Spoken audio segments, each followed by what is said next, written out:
Gunsmoke, brought to you by Chesterfield, made the modern way with Accuray. Smoother, cooler, best for you. Around Dodge City and in the territory on West, there's just one way to handle the killers and the spoilers, and that's with a U.S. Marshal and the smell of Gunsmoke.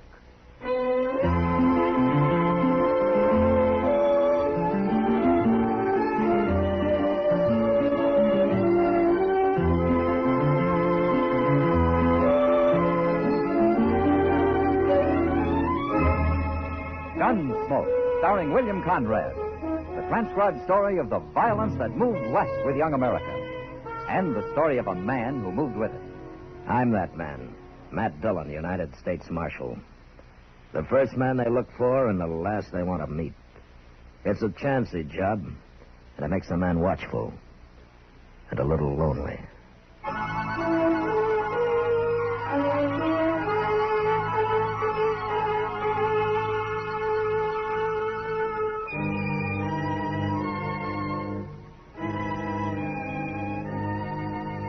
Most people think of Dodge City here in the 1870s as a wild, lawless town, swamped with exciting women and strong, daring men. The men they picture as fighters, the kind who stand up for almost no reason at all and gun each other down with as little regard for their own lives as they have for their opponents.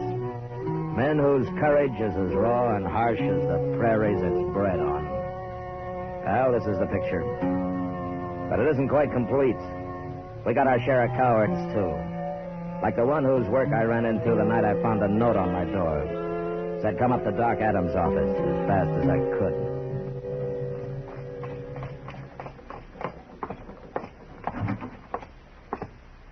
Doc's in the back room, Mr. Dillon. What's the trouble, Chester? He's got Jack Massey in there.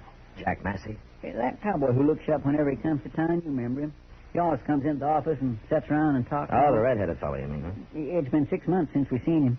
Oh, what's he doing up here? What's wrong? Oh, Doc, you better ask him. Hello, Matt. Doc? Well, he's dead. Oh, that poor... As soon as I saw him, I knew he couldn't make it. Not with a hole like that in him. Doc, would you mind telling me what happened? Somebody shot him, Matt. Well, who shot him? We don't know.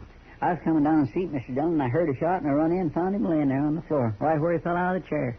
Out of what chair, Chester? Why, yours. Mine? Yes, sir, down in the office. He was waiting for you, I guess, and somebody sneaked in the back way and shot him. Well, why?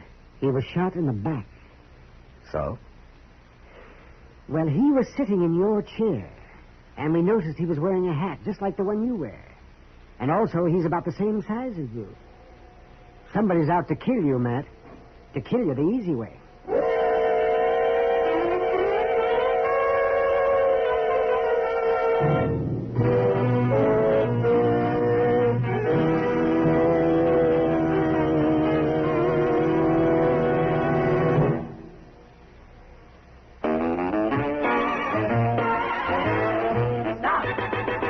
Start smoking with a smile with Chesterfield. Smoother, cooler, milder Chesterfield. Put a smile in your smoking, just give them a try. Chesterfield's best for you. They satisfy. If you want tomorrow's better cigarette today, next time you buy cigarettes, stop.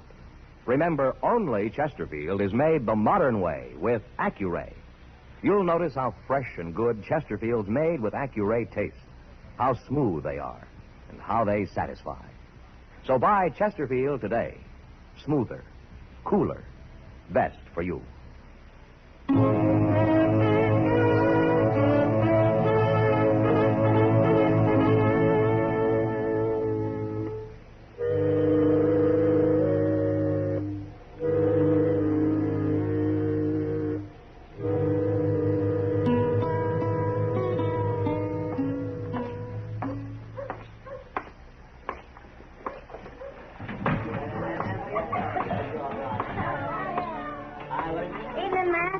Hello, Kitty.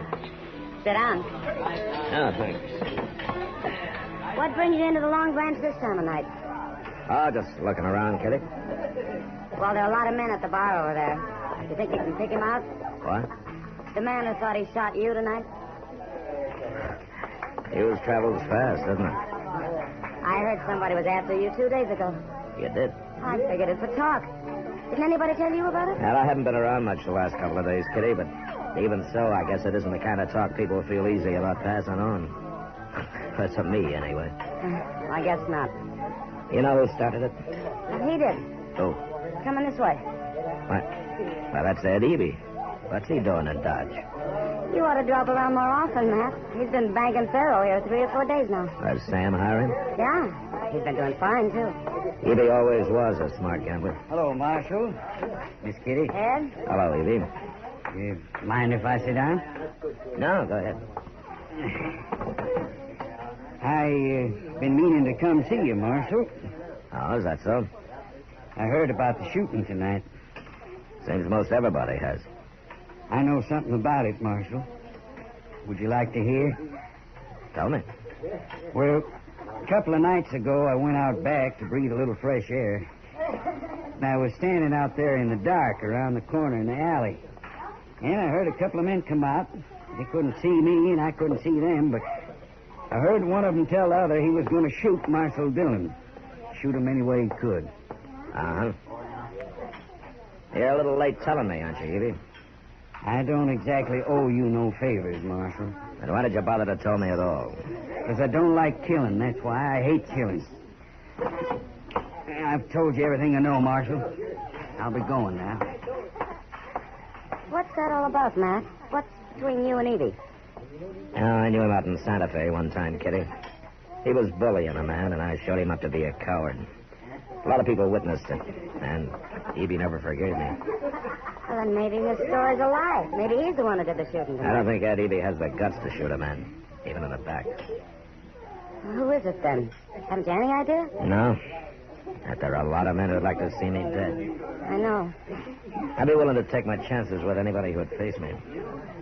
It's the man who shoots out of the dark I'm afraid of.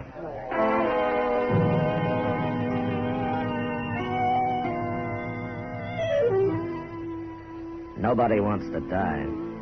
But it's even worse without a chance to fight back. That's what always made me feel especially bad about a man who broke his neck falling off a saddle, or who maybe disappeared in front of a stampede of buffalo. Or who, like Jack Massey, sitting at my desk, had to take a bullet in the back. That's not dying. That's being slaughtered like a hog in a pen. Robs a man of everything he's lived for. And it made me mad. Made me so mad I lost my sense of caution. Like the night Chester and I were walking up Front Street after supper. If I was in your boots, Mr. Dillon, I'd hide me out on the prairie for a spell. Oh, you would? You bet I would. Out there you can see a man coming a mile off. I don't think he'd like that, Chester. I guess you're right. He'd never follow you out into the open. Not him. Or them. You think they might need more than the one? Might be. Doggone it, Mr. Dillon. Why don't you hire some men to hang around as a sort of a bodyguard? Then nobody would dare try ambushing you. The sooner they try, the better, Chester. Get it over with, one way or the other. I wish I was as cool about it as you. I'm not cool, Chester. I'm mad. You sure got a funny way of showing it. Now, if I was mad, I'd be hopping around like a bronc with a burr under its tail. I'd be a slaunching and sloughing and foam on my mouth. Get out, Chester. He's up there in the alley. Yeah, I'm going after him. Oh, I'm going with you. You stay here. No, by golly, not this time. No, sir.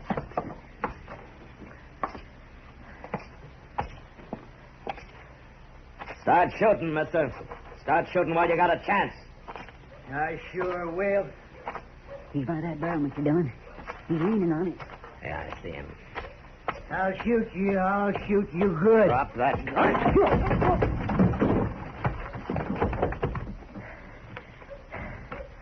He walked right up to him, Mr. Dillon, and he had a gun right in his hand. He's drunk, Chester. Did you knock him out? Well, I hit him hard enough. Let's get him up the dock so we'll sober him up and find out what this is all about.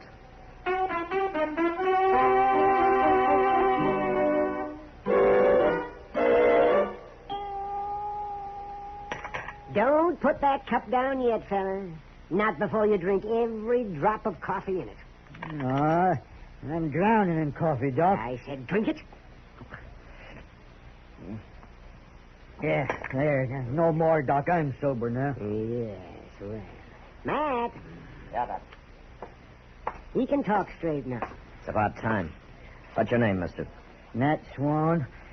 But I didn't mean nothing, Marshal. I didn't know what I was doing. Honest, I didn't. And I'll tell you, you were trying to kill me. No.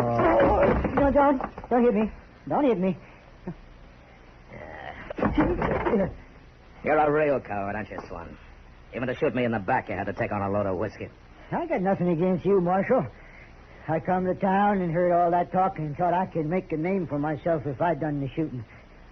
Ain't no more to it than that. Oh, listen, no more to it than that. Oh. Well, nothing personal is what I mean. I should have put strychnine in that coffee. What are you saying, Doc? Never mind, Doc. I believe you, Swan. Oh, you do? Well, it's true.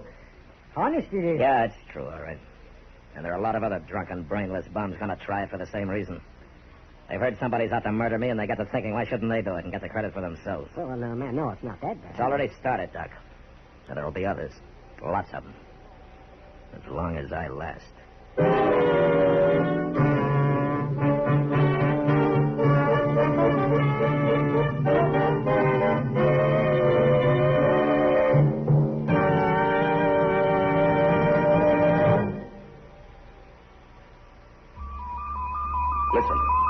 Listen to an electronic miracle.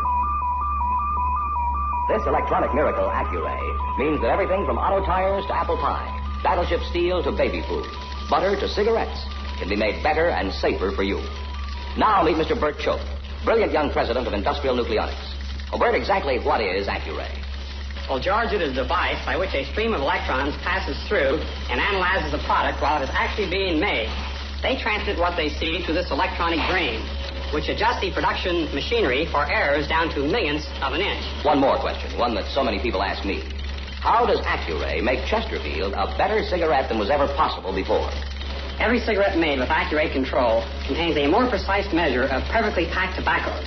So Chesterfield smokes smoother, without hot spots or a hard draw. And that's why Chesterfield tastes so much better. And I guess that's why you smoke them yourself, Bert. You see, I know what Accuray can do. Well, there's your answer. If you want tomorrow's better cigarette today, next time stop. Remember, only Chesterfield is made the modern way with Accuray. Best for you.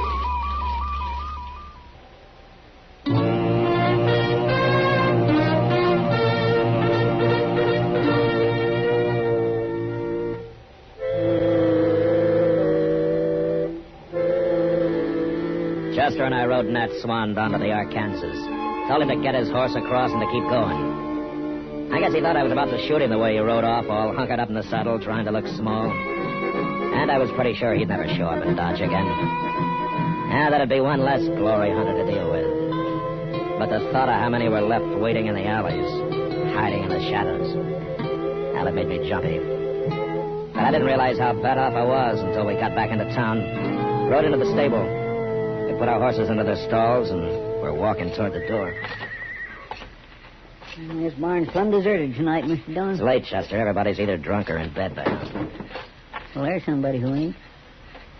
Hey, what's he doing with that rifle? Here, duck into the stall, Chester. He's seen us. All right, drop that rifle, mister.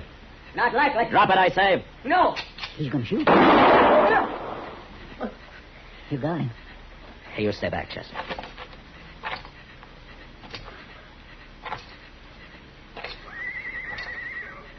Don't shoot. Don't shoot again.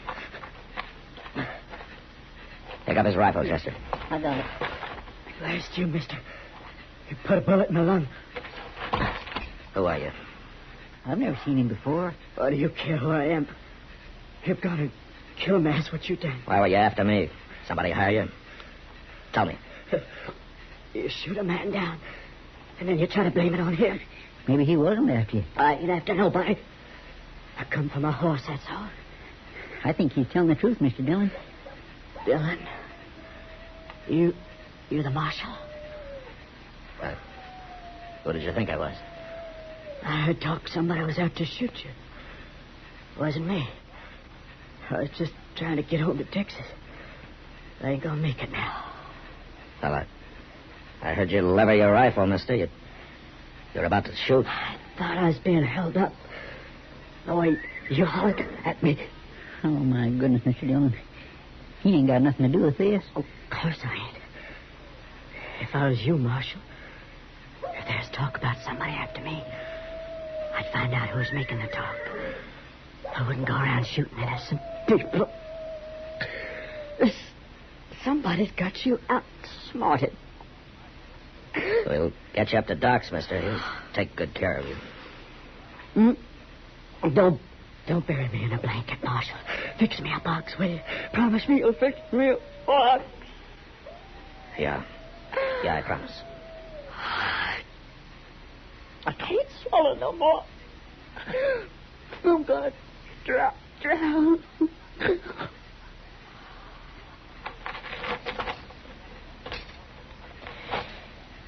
Well, I killed an innocent man, Chester. Well, he'd have shot you if you hadn't, Mr. Dillon. I don't even know his name. But we'll fix him a box. We'll fix him a good one. Yes, sir. Then I'm going to do something else he said. What's that? I've been outsmarted. He was right. But I know what I'm doing now.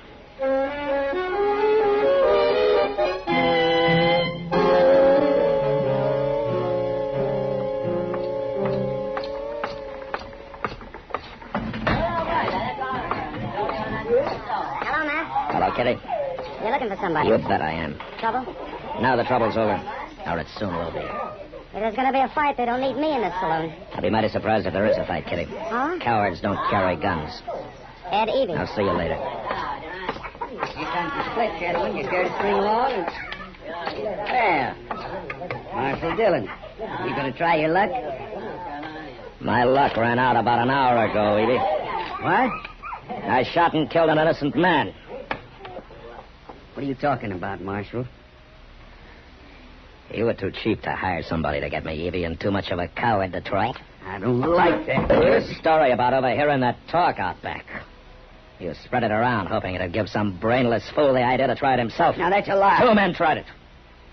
Then they made me so jumpy I just killed a man I thought was going to try it again. Well, I feel pretty bad about that, Evie. I got nothing to do with it. You told me the story thinking it'd make you look innocent. Now, you outsmarted me, Evie. For a while. You can't prove any of this. I don't have to. Now, come on. You can't arrest me. No. And I'm going to lock you up, and tomorrow I'm going to run you out of town. No. 2 innocent men have died because of your cowardice, Evie. I wish I could hang you for it. Don't you call me a coward. You're the worst coward I ever saw. Shut up. You stop saying it. You're doing just what you did out in Santa Fe. Come on, Evie. I'll show you I'm not a coward. You won't call me that anymore.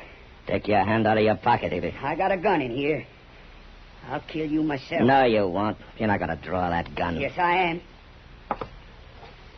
Not you, Evie. I'll do it. Not you, Evie. I'll kill you. Just keep talking, Evie. Keep talking.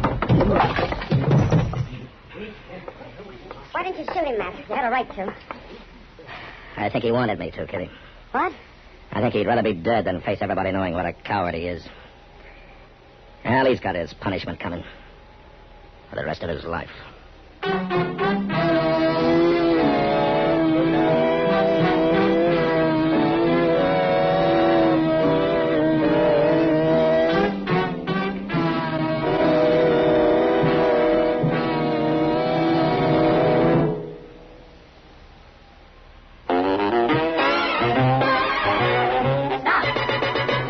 Smoking with a smile with Chesterfield. Smoother, cooler, milder Chesterfield. Put a smile in your smoking, just give them a try. Chesterfield's best for you. They satisfy. Remember, only Chesterfield is made the modern way with Accuray. Smoother, cooler, best for you.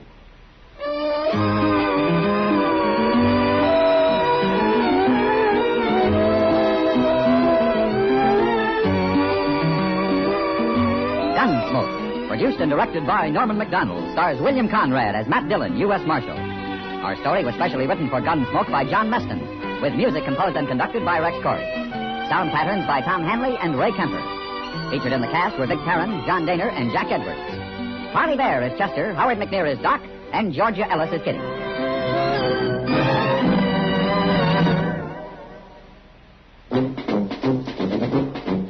Make today your big red letter day, your L&M red letter day. Superior taste and filter, it's the miracle tip. Make today your big red letter day. Change to L&M today. L&M's got everything. Superior taste. And superior filter. Get L&M today. This is it. L&M, superior taste and filter. L&M, America's best filter tip cigarette.